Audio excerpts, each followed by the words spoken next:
আৰু আজি যেহেতু গণেশ চতুৰ্থী আৰু সেই উপলক্ষে এতিয়া গণেশ মন্দিৰ যাবলৈ ওলাইছো আৰু সকলোকে গণেশ চতুৰ্থীৰ শুভকামনা জ্ঞাপন কৰিছো সকলোৰে দিনবোৰ ভালে কুশলে পাৰ হওক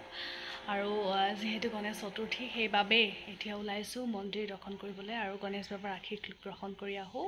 আৰু আপোনালোকক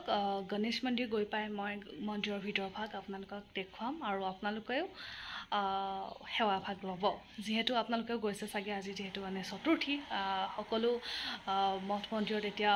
ভক্তৰ অগণন ভিৰ হোৱা দেখিবলৈ পোৱা গৈছে আৰু সকলোৱে আহিছে গতিকে ময়ো যাওঁ বাবাৰ আশীৰ্বাদ ল'বলৈ গতিকে মন্দিৰত গৈ আপোনালোকক আকৌ পুনৰ লগ পাই আছোঁ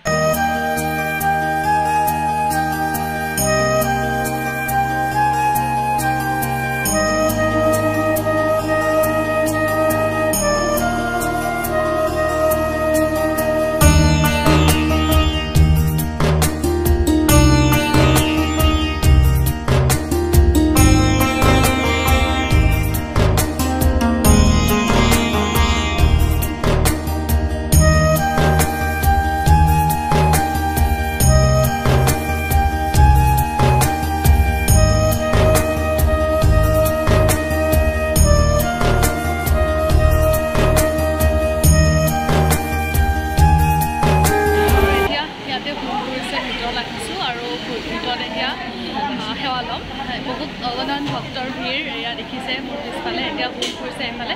আৰু এতিয়া তাকে ইয়াতে সেৱা ভাগ ল'ম আৰু তাৰ য'ত উৎসৱ আছে চাপৰ তাত সেৱা কৰি আহিম আৰু এতিয়া আমি